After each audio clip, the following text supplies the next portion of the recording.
Ya,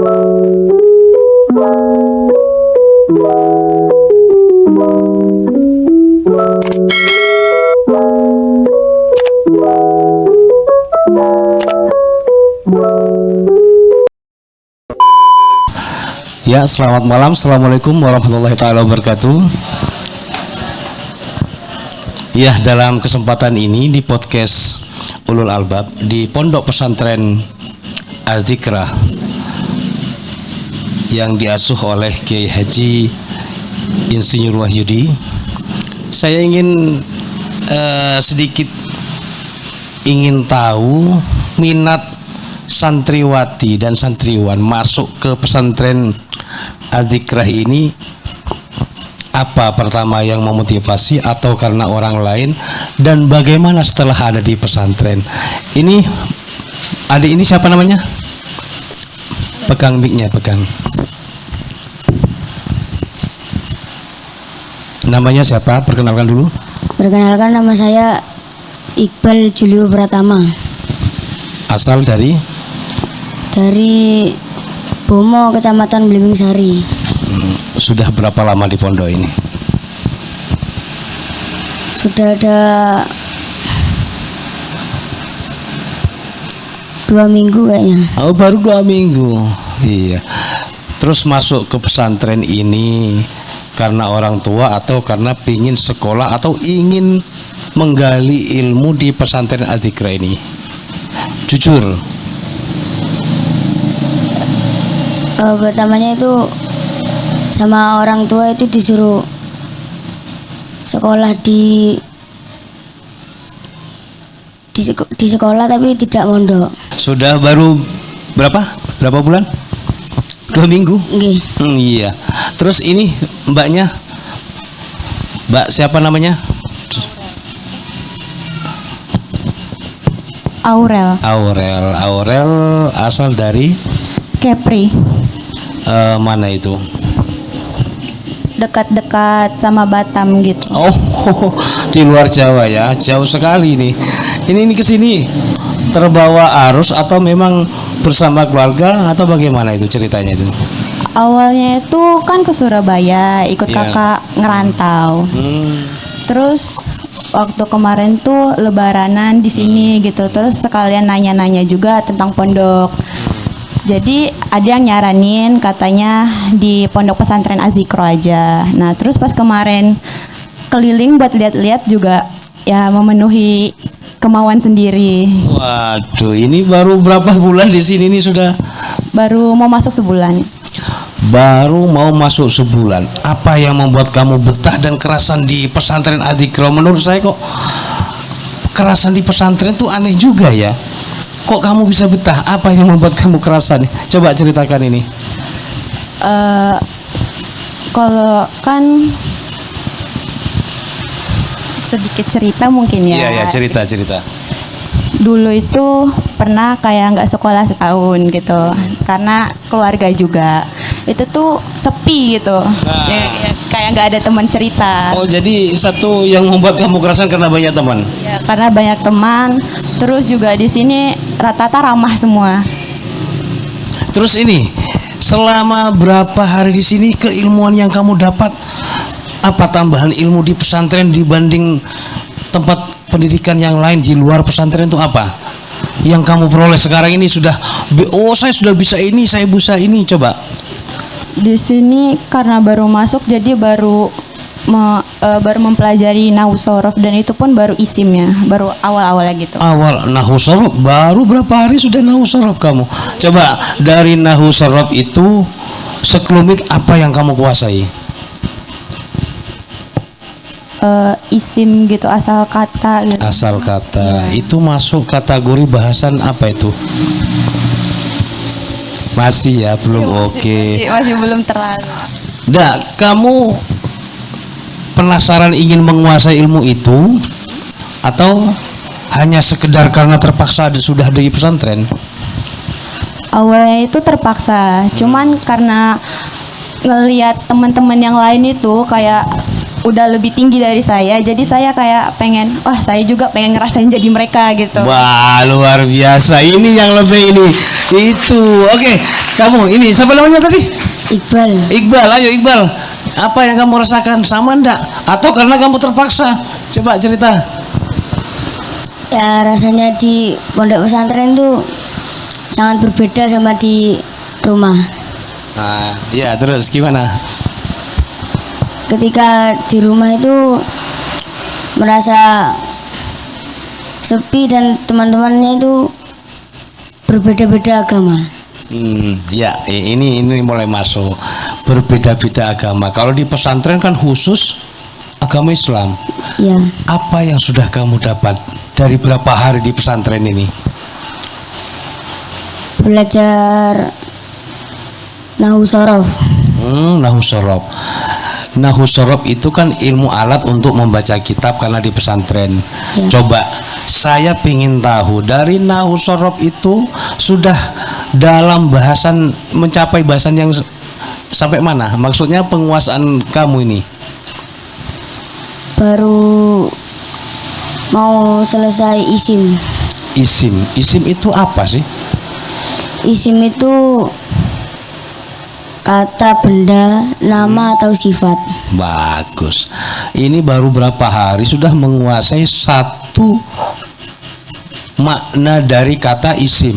Isim itu pengguna. Oh ya nanti. Ya karena baru berapa hari. Oke. Cuman gini, Bal. Keseharian di pesantren ini sama enggak dengan yang di rumah? Sangat beda. Iya, bedanya kalau di rumah sholatnya kamu dipaksa, tapi kalau di pondok perlu dipaksa enggak? Atau dengan kesadaran? Ya kalau di pondok penuh dengan kesadaran. Jujur. Nanti karena yang lain lari ke masjid, kamu ikut lari. Sadar enggak kalau sholat itu wajib?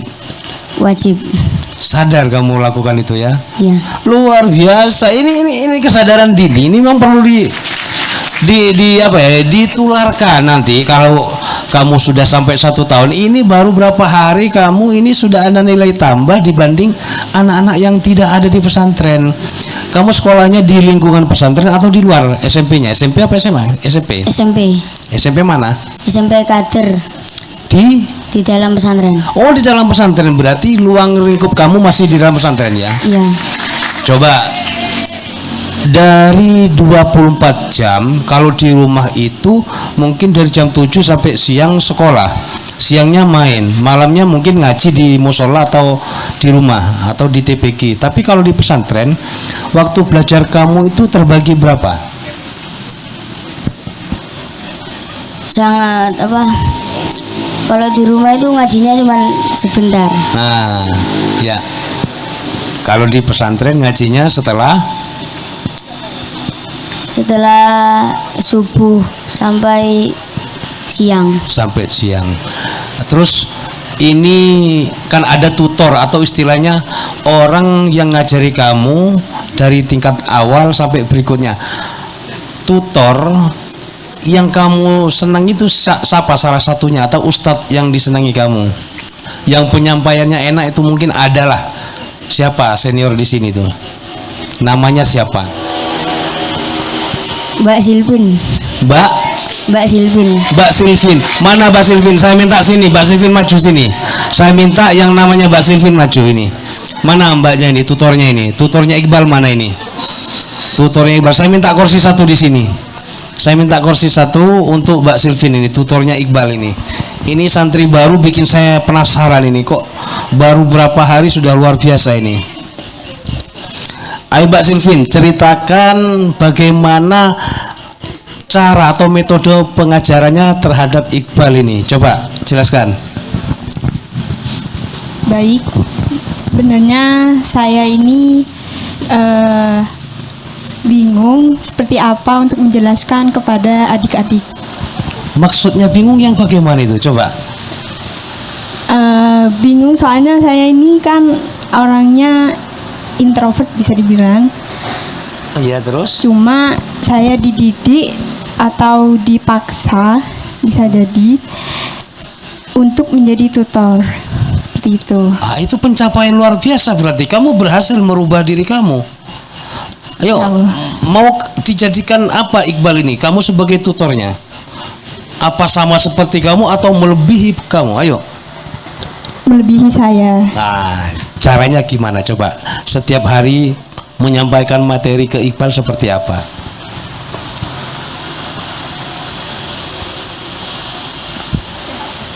Berjenjang atau gini, dalam setiap penyampaian materi tentang tadi isim, menjelaskan isim ke Iqbal itu bagaimana? Seperti kamu ngajar. Ya dari sesuai apa yang pernah saya dapat. Iya. Terus saya tuntun melalui perumpaan kehidupan. itu ada berupa catatan kitab atau apa yang kamu sampaikan atau sekedar cerita? Ada catatan buku atau apa? Kamu menyampaikan hanya berdasarkan mendengar, keilmuan itu kamu menggunakan dasar kitab, baru kamu jelaskan, iya kan? Iya. Begitu ya. Ada buku panduannya, ada kitabnya. Okay. Sekarang saya tanya, karena sahabat Silvin ini ya, seniornya si Iqbal, setelah diberi tugas menyampaikan materi ke Iqbal, apa yang kamu rasakan di pesantren ini? Yang saya rasakan ya alhamdulillah saya bisa mengajar meskipun sebenarnya bukan mengajar, tapi saya di sini juga belajar sambil mengajar gitu. Oh, luar biasa. Tutor kamu siapa yang kamu senangi di sini di pesantren ini? Siapa tutornya? Tutor. Iya. Ustadznya siapa?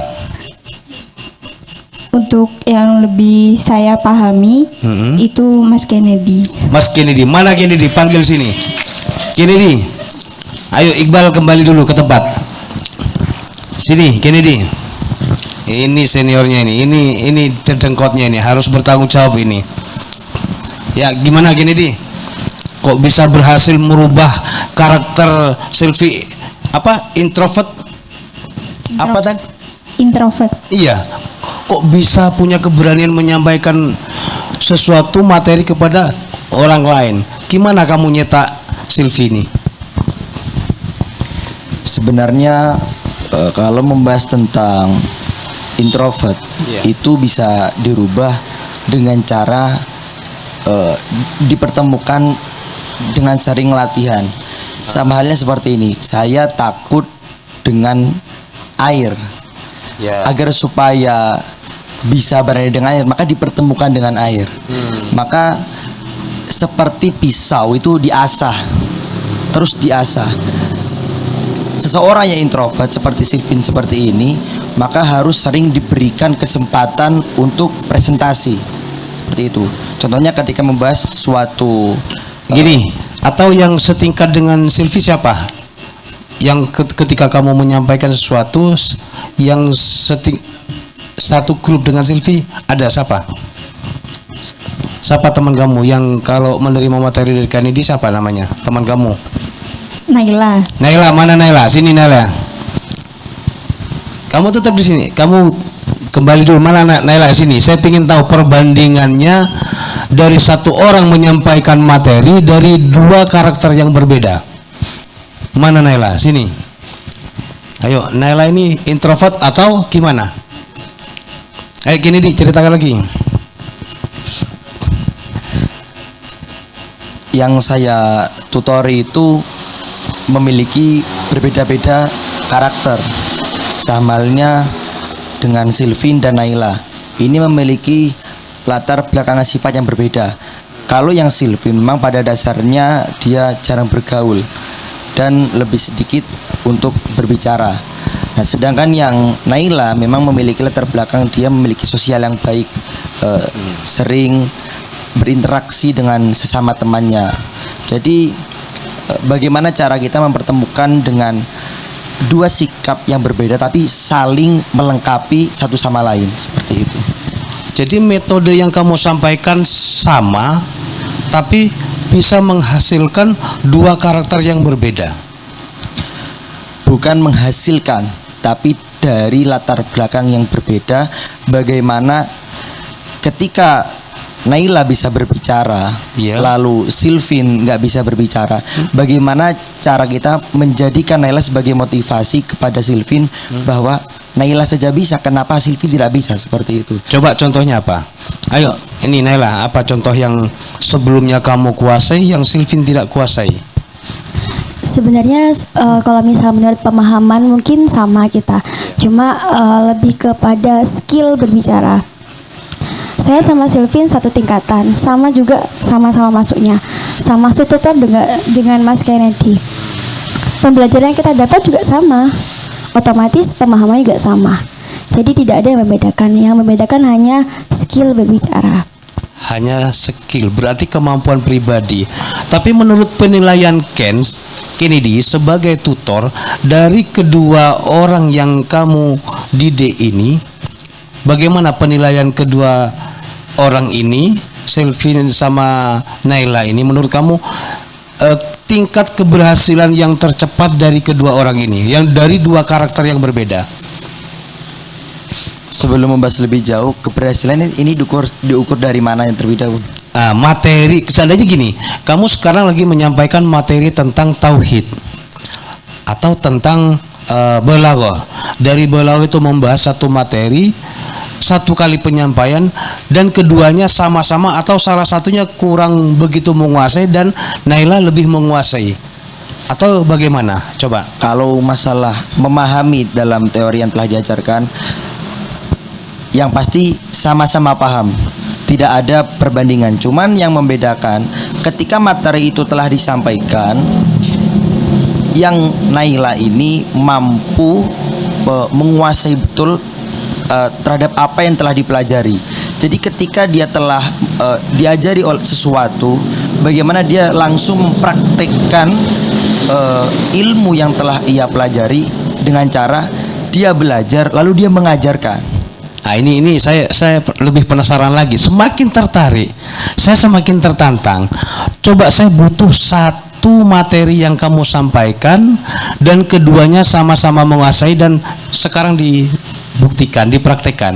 Coba, materi apa yang berapa hari yang lalu kamu sampaikan ke dua siswa ini? Salah satu aja sudah. Materi yang iya. Contohnya materi apa? Sama, tapi menurut kamu yang lebih menguasai yang ini, yang si Selfie atau si Naila? Coba, Naila. Jadi beberapa bulan yang lalu mungkin terakhir kita tutoran itu tentang materi balaghah ya. Kalau memang dulu Mas Kennedy itu tutor yang khusus untuk mengajar ilmu balaghah. Sebelum kita mempelajari ilmu balaghah, kita juga harus mempelajari ilmu fashoha. Tadi sudah disampaikan oleh teman-teman kalau misal balaghah itu adalah bisa dibilang skill berbicara atau sampainya pemahaman si orang pembicara kepada orang mendengar. Sebelum kita membahas tentang ilmu balaghah, kita juga harus mempelajari namanya fashoha. Fashoha, apa itu fashoha? Fashoha itu kefasihan kata. Oh, ya. Kefasihan kata. Bagaimana kita bisa berbicara atau bagaimana kita bisa memahamkan orang lain kalau misal kita tidak fasih dalam penulisan dan juga pengucapan. Penyampaian. Singkatnya seperti itu. Iya, menurut Sylvie? G. Terakhir tutoran itu mempelajari ilmu balaghah. Sebelum mempelajari ilmu balaghah itu kita harus mempelajari ilmu fashoha. Fashoha itu terambil dari asal kata fasuha yafsuhu yang maknanya itu fasih. Berarti kalau fashohatun itu berarti mempelajari ilmu kefasihan. Fashoha sendiri itu terbagi menjadi 3. Terus. Ada fashohatul mutakalim, ada fashohatul kalam, sama ada fashohatul kalimah. Dikatakan fashohatul kalimah itu harus terhindar dari 3. Yang pertama harus terhindar dari Naila. Selanjutnya terhindar dari Tadi tanafurul kalimah Ya. itu harus terhindar dari 3. Yang pertama tanafurul huruf. coba koreksi Kennedy. Yang disampaikan ini kok tidak sama ini? Ini tidak berhasil berarti Kennedy. Coba. Ya, berarti sama tidak jauh beda. Coba yang disampaikan Kennedy seperti apa kemarin itu? Fasohah itu ada 3. Yang pertama fasohatul kalimah, fasohatul kalam, dan fasohatul mutakallim. Fasohatul kalimah adalah kefasihan yang dipandang dari segi susunan hurufnya. Contohnya yang dimaksud susunan huruf itu seperti saya, S, A, Y, A. Kata itu bisa dikatakan fasohah apabila dia terhindar dari yang namanya tanafurul huruf, yaitu kata yang huruf itu sukar diucapkan karena ia berdekatan secara makhraj. Contohnya ketika ada lafadz hu'u, kata ini menurut orang Arab karena kata ha itu dengan ain dengan kho itu satu makhraj, maka karena dia sukar diucapkan kata itu karena berdekatannya makhraj huruf itu, maka dia disebut dengan tanafur. Kata yang huruf itu sulit untuk diucapkan karena berdekatan secara makhraj, seperti itu. Terus ya, selanjutnya. Yang kedua, kata itu dinamakan fasohatul kalimah apabila dia terhindar dari gharabatul isti'mal, yaitu kata itu tidak bisa dinamakan fasohah apabila kata itu asing didengar oleh si mukhatab atau si pendengar. Apabila ada kata yang mungkin jarang sekali didengar oleh si pendengar, maka kata itu tidak termasuk dalam kategori fasohatul kalimah. Itu kan ilmunya. Ya. Yang saya maksud tadi cara menyampaikan supaya Silvi sama Mbak Naila ini mengerti yang kamu ucapkan, ilmu yang kamu sampaikan itu bisa dicerna, diterima. Lah, untuk menyampaikan itu kan harus menyamakan frekuensi antara kamu dengan si pendengar. Itu yang saya maksud. Kalau ilmunya itu, tapi faktanya tadi ini tidak sama penerimaannya nih. Coba yang setingkat Kennedy, tutor siapa lagi selain Kennedy? Siapa yang sama dengan Kennedy di sini? Fikri. Fikri, mana Fikri? Sini kamu tanggung jawab. Ya, Naila sama Anu kembali lagi dulu. Saya ingin coba ini tes case dari tingkat rendah sampai tingkat. Saya ingin tahu seberapa jauh kehebatan pesantren Adikra ini. Nah, ini karena ini pesantren luar biasa ini.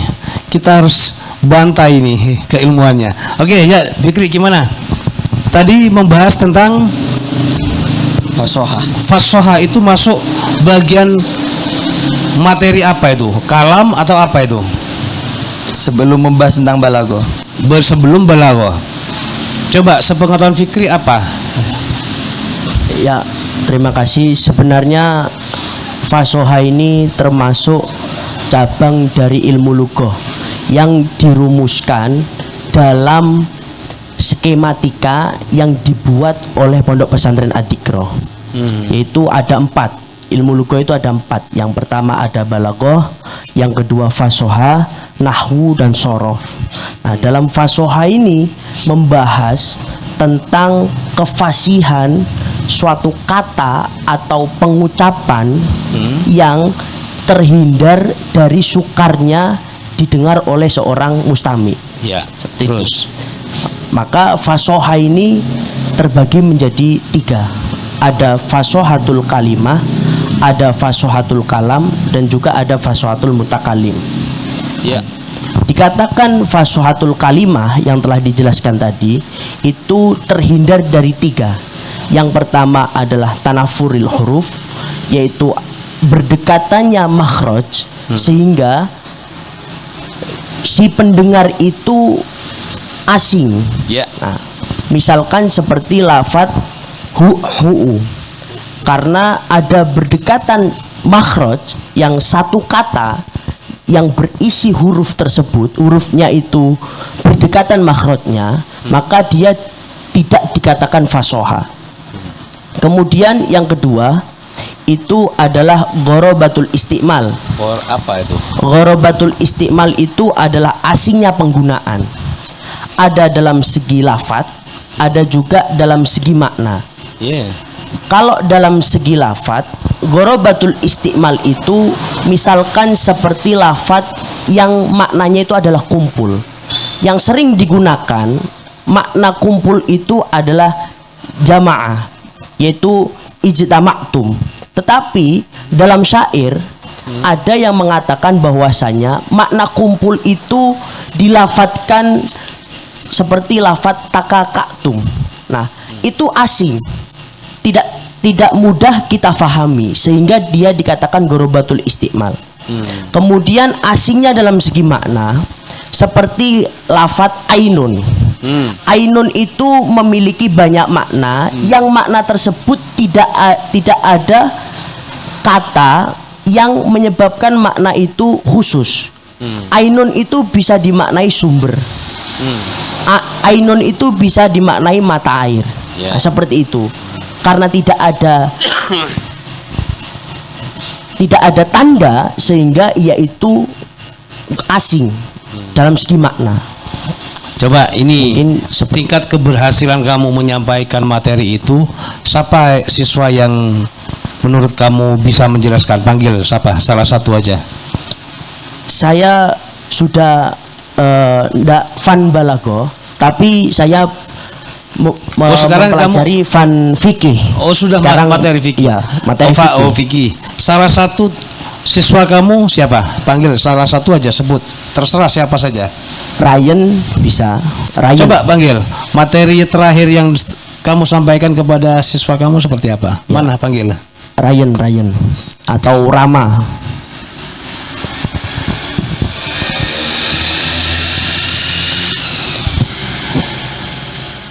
Jadi sementara ini yang kamu sampaikan ke siswa itu di fikih ya.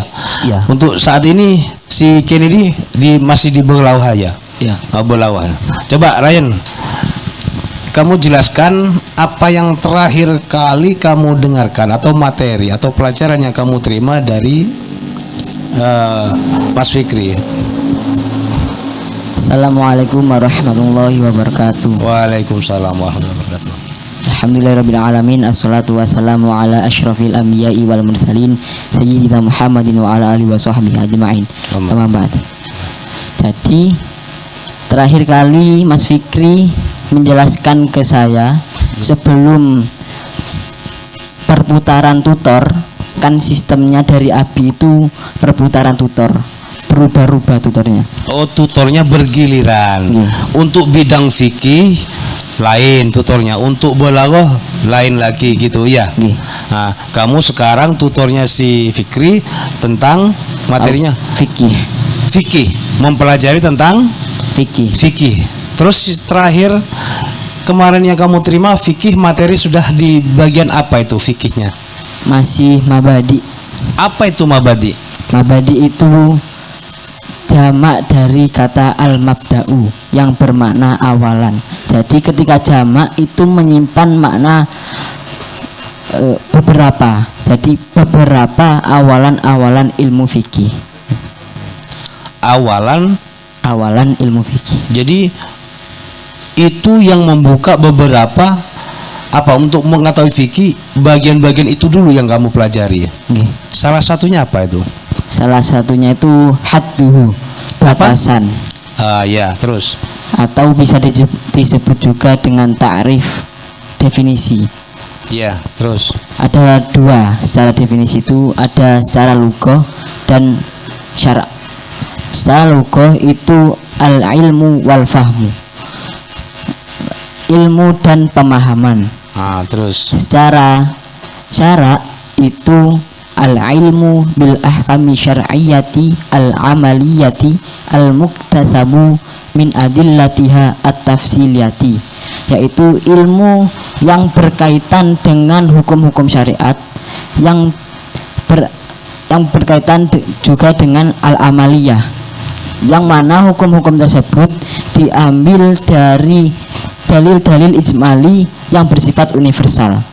Dalil-dalil ijmali itu seperti Al-Quran, hadis, ijma' dan qiyas. Dan dalil-dalil tersebut itu terperinci. Terus kegunaannya dalam kehidupan sehari-hari yang kamu ketahui apa? Untuk apa ilmu itu? Jadi disebutkan fadluhu, keutamaannya ilmu fikih itu dalatil ayatu wal ahaditsu ala annahu afdalul ulumi ba'da ilmi tauhid, yaitu beberapa ayat dan beberapa hadis itu menunjukkan bahwasanya ilmu fikih ini lebih mulia daripada ilmu-ilmu yang lain setelah ilmu tauhid. Jadi bagaimana kita bisa menyembah Allah tanpa mengetahui hukum-hukum untuk menyembah Allah tersebut? Iya. Jadi ilmu fikih ini ilmu yang mempelajari tata cara menyembah atau mengabdi, ya, sebagai orang yang bertakwa, ya kan. Selebihnya, terus dari materi fikih ini kan mengantarkan untuk ke tauhid. Kamu untuk materi tauhid mendengarkan dari tutor siapa? Mas Arjun. Mana Arjun?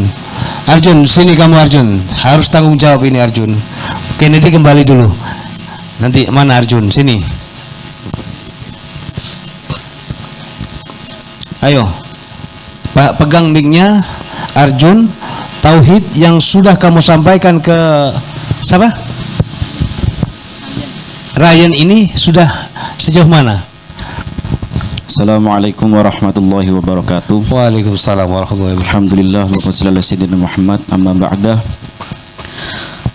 Jadi materi selain materi fikih, jadi awalnya saya itu memegang fan fikih dan usul fik. Kemudian dengan sistem pertukaran, kali ini saya memegang fan ilmu tauhid. Maka bagaimana saya itu ataupun pedagogik, metode cara penyampaian fan yang saya ajarkan kepada anak-anak agar supaya anak-anak santri tersebut memahami atas apa yang saya sampaikan. Maka tata cara penyampaian ilmu tauhid tersebut dengan mendekati basic yang telah anak-anak tersebut kuasai, yakni dengan menguasai ilmu nahwu shorof dengan tidak meninggalkan kaidah bahasa. Maka ilmu tauhid yang saya sampaikan kepada anak-anak pertama dengan ta'rif terlebih dahulu. Ta'rif ilmu tauhid ini bisa diambil dari dua sudut pandang. Yang pertama dari kata tauhid itu sendiri. Sebentar, apa ta'rif itu? Ta'rif itu pengertian, hadun, batasan, definisi. Yang pertama itu bisa diambil dari kata tauhid itu sendiri. Kemudian kata ta'rif atau pengertian tauhid diambil dari disiplin ilmu secara teorinya. Ilmu tauhid secara definisi disiplin ilmu teori di dalam kitab Jauharut Tauhid itu dikatakan ilmu bil ahkami atau ilmu yubhasu fihi an isbatil aqaidi ad-diniyati bi adillatiha al-yakiniyah at-tafsiliyah, yaitu ilmu-ilmu yang dibahas tentang ketetapan keyakinan-keyakinan agama Islam yang benar dengan dalil-dalil yang terperinci. Itu secara teori. Contohnya. Contoh, tadi telah disebutkan bahwa ilmu fikih itu adalah afdolul ilmi ba'da ilmu tauhid, yaitu ilmu yang paling utama setelah ilmu tauhid. Lalu pertanyaannya, apa hubungannya antara ilmu tauhid dengan ilmu fikih? Sehingga dua ilmu ini dikatakan dua ilmu yang sangat penting. Maka kaitannya tadi telah disebutkan sama Ryan bahwa bagaimana tata cara kita itu mendekatkan diri kepada Allah, sedangkan kita tidak mengetahui tata cara ataupun cara-cara hukum-hukum untuk mendekatkan diri kepada Allah. Contoh, sholat salah satunya. Bagaimana kita akan menjalankan sholat tanpa kita bersuci terlebih dahulu? Kemudian lebih didetailkan lagi, bagaimana tata cara bersuci, berwudu, bertayamum dan lain sebagainya. Maka itu dibahas di antara ilmu tauhid dan juga ilmu fikih. Seperti itu. Jadi dari Ryan ini ada berapa orang yang menjadi siswa kamu? Yang mempelajari ilmu tauhid. Iya, ilmu tauhid ini. Yang pertama santri putri itu Gesya. Panggil, mana Gesya? Gesya. Mana Gesya? Ya, Fikri. Mana Gesya ini? Setelah Gesya itu yang laki-laki. Gesya dulu, Gesya. Mana Gesya? Mana? Ayo maju. Ini harus diuji nih. Jadi Ryan ini tadi sudah sedikit menyampaikan tentang materi yang diterima dari Fikri, juga ilmu tauhidnya dari Arjun ya. Sekarang saya ingin tahu dari kedua siswa yang kamu bina ini, antara Ryan dan siapa? Gesya ini, berapa hari terakhir ini materi tauhidnya sudah sampai di mana Gesya? Ayo pegang minyak, kamu jelaskan.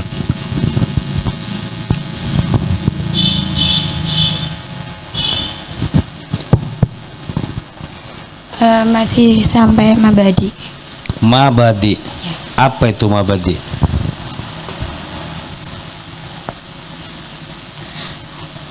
Mabadi itu awalan-awalan. Itu materi tauhid apa fikih itu? Materi tauhid. Tauhid. Apa mabadi itu? Tadi Ryan sudah sedikit menjelaskan, karena kamu menerima materi itu bersamaan dari Arjun. Sejauh mana kamu menguasai? Jadi mabadi ilmu tauhid itu awalan-awalan yang ada di ilmu tauhid. Salah satunya? Salah satunya itu ada definisi. Iya, apa itu definisi? Definisi di ilmu tauhid itu terbagi menjadi dua. Ada yang dari kata tauhid itu sendiri, dan juga ada yang disiplin ilmu. Yang dari disiplin ilmu itu ada tiga. Yang pertama itu ada haduhu atau takrifnya, yaitu ilmu yubahatu fihi an itsbatul aqaidi at-tiniyati as-sahihati biadillatiha al-yaqiniyatil qat'iyah, yaitu suatu ilmu yang dibahas tentang ketetapan beberapa keyakinan-keyakinan agama yang baik dari dalil-dalil yang jelas dan juga pasti. Ya, benar itu, Mas Arjun. Benar. Coba diulang. Apa yang disampaikan Mbak siapa? Gesya. Hah? Gesya sama si Ryan. Sama ndak? Apa yang kedua siswa kamu sampaikan tadi sama persis apa yang disampaikan oleh tutornya? Ya, kurang lebih sama secara definisi dan runtutan istilah-istilah, entah dalam segi bahasa Arab dan penyampaiannya, penjelasannya kurang lebih sama. Kurang lebih sama. Ya. Menurut kamu dari kedua siswa ini sudah menguasai hanya apa sekedar menghafal? Ya, menurut saya jadi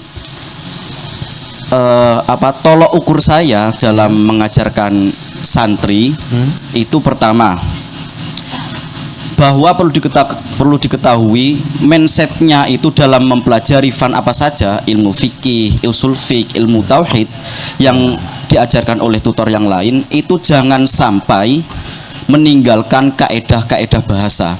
Maka tolok ukur keberhasilan seorang santri ini dalam menjelaskan ilmu fikih, usul fikih, kemudian tauhid, balaghah, mantik dan sebagainya, itu bagaimana santri ini menjelaskan tanpa meninggalkan kaedah bahasa.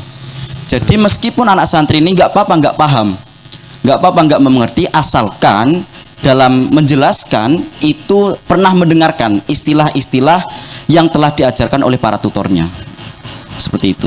Jadi tahapannya yang penting mendengar dulu, baru akan ditinggalkan ke mengerti. Ya. Jadi tutor yang setingkat dengan Arjun yang mempelajari tentang fikih selain Arjun siapa? Atau mantik siapa? Yang khusus penyampaian pemateri mantik ini ada ndak? Ada Alan. Mana Alam ini? Ya, kembali dulu. Mana Alam ini? Ayo, ini perlu dibantai juga ini. Ayo dijelaskan itu apa mantek itu. Terus nanti saya minta 2 orang siswa yang kamu bina, panggil nanti.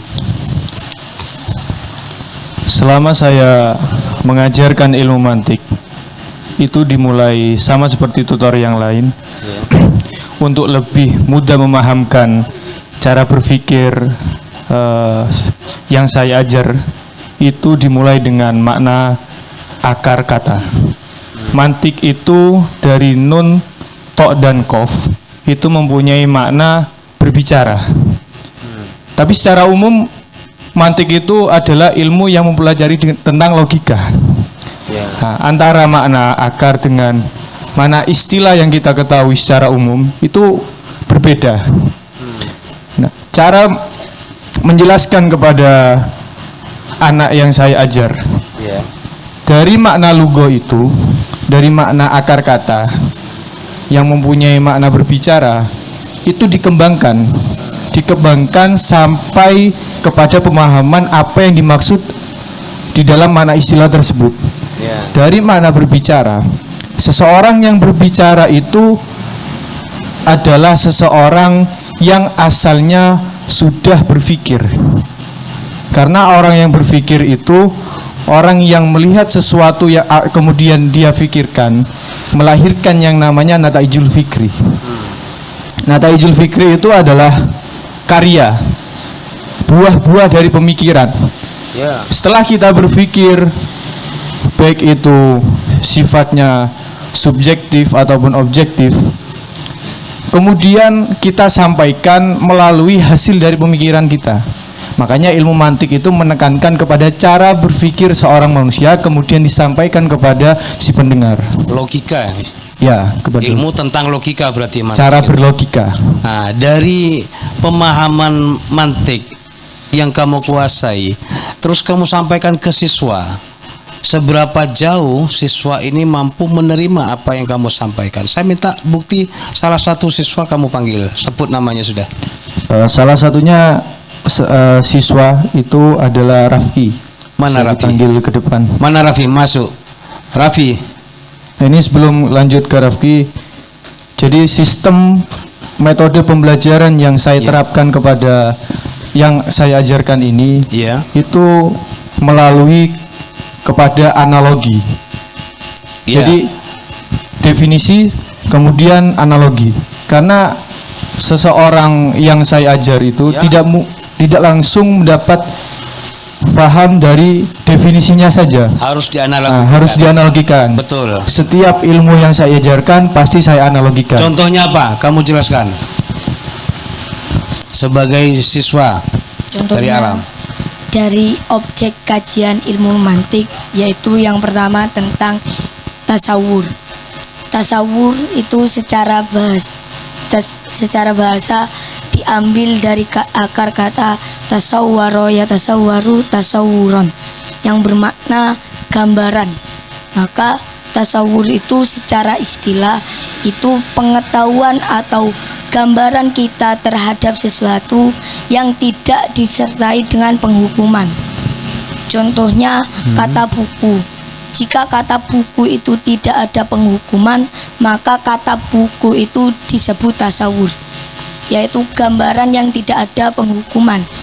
Tetapi kalau kata buku itu ada penghukuman, maka dia itu disebut tasdik.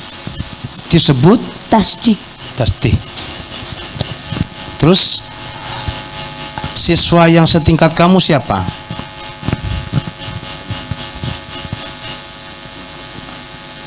Lala. Mana Lala? Ya Arjun, duduk dulu. Mana Lala? Sini, mana? Kita bantai satu-satu nanti ini. Mana Lala? Jadi ilmu mantik kamu sudah masuk dalam bahasan apa tadi? Tasawur. Tasawur. Ya, sekarang saya tanya Lala. Ya. Apa yang disampaikan siapa tadi? Raffi, apakah kamu juga mengerti atau paham tentang materi yang disampaikan oleh Alan? Coba. Mungkin secara metode pemberian materi itu sama, secara tingkat pemahamannya juga sama. Jadi jika diulang kembali apa yang dikatakan oleh Raffi tadi, saya ingin menambahkan lebih lengkapnya saja. Jadi objek kajian dalam ilmu mantik itu ada dua, ada tasdik dan tasawur. Tasdik dan tasawur. Yang pertama itu tasawur. Tasawur itu maknanya gambaran, angan-angan, konsepsi. Konsepsi itu adalah gambaran makna yang difahami di dalam hati. Terus. Idraku syai'i ma'adamul hukmi alaihi. Pemahaman sesuatu dengan meniadakan hukum di dalamnya. Luar biasa, ini semakin berkembang. Terus. Ilmu tasawur itu dibagi menjadi dua. Ada yang doruri sama yang nadori. Secara bahasa kerennya itu ada aksiomatik dan spekulatif. Mantap. Jelaskan itu. Aksiomatik itu adalah kebenaran yang tidak membutuhkan pembuktian. La yahtaju ila nadori. Contohnya, buku ini ada. Kata ada itu adalah manifestasi dari perwujudan buku. Ketika kita mengatakan buku itu ada, berarti buku itu berwujud, nyata adanya. Luar biasa. Selanjutnya ada spekulatif. Nadori, yaitu kebenaran yang masih membutuhkan pembuktian. Contohnya, yahtaju ila nadori. Contoh, malaikat itu ada. Memang malaikat itu ada, tapi kan kita masih membutuhkan pembuktian adanya malaikat itu. Itu namanya apa itu? Ilmu tasawur. Yang nadori masih membutuhkan pembuktian. Luar biasa, ternyata pesantren Adzikra ini betul-betul menciptakan kader-kader yang luar biasa. Oke, ini akan semakin berkembang dan saya semakin penasaran ingin membantai sejauh mana ini kepandaian santri Pondok Pesantren Adzikra, karena saya kagum betul ini anak baru mondok berapa hari sudah paham tentang satu makna kata, dikembangkan lagi ke ilmu berikutnya, ke fikih, bahkan ini mantik ini luar biasa. Bahkan yang menjadi landasan berfikirnya ada beberapa yang kemarin disampaikan. Pertama harus menguasai apa? Jelaskan, Alan. Yang pertama yang harus kita kuasai, hal yang mendasar itu adalah akar maknanya.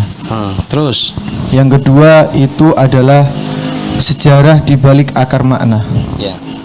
Kemudian fungsi dari akar makna tersebut.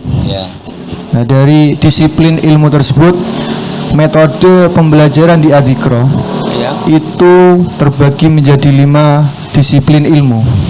Jadi semua yang kita pelajari harus didasarkan atau difundamentalkan dengan 5 rumus ini. Yang pertama mujarad, akar makna dari kata tersebut. Kemudian makna. Kemudian sigot. Sigot ini adalah bentuk yang mempunyai fungsi. Setelah sigot adalah tarkib. Jadi bagaimana makna itu dihubungkan dengan kata yang lain sehingga menghasilkan sebuah pemikiran. Yang kelima itu adalah faham. Ketika kita sudah melewati keempat ini, sudah menguasai keempat ini, mujarad, makna, sigot, tarkib, pasti yang kelima kita akan mencapai yang namanya kepemahaman. Mengerti. Luar biasa. Ini semakin penasaran lagi saya, karena prinsip dasar berpikir belajar itu tadi kan, pijakannya itu. Jadi kita tidak akan tergelincir dalam pemahaman berarti. Terima kasih, kayaknya semakin seru. Oke, podcast kali ini luar biasa. Terima kasih. Kita lanjut pertemuan yang akan datang. Terima kasih. Assalamualaikum warahmatullahi wabarakatuh.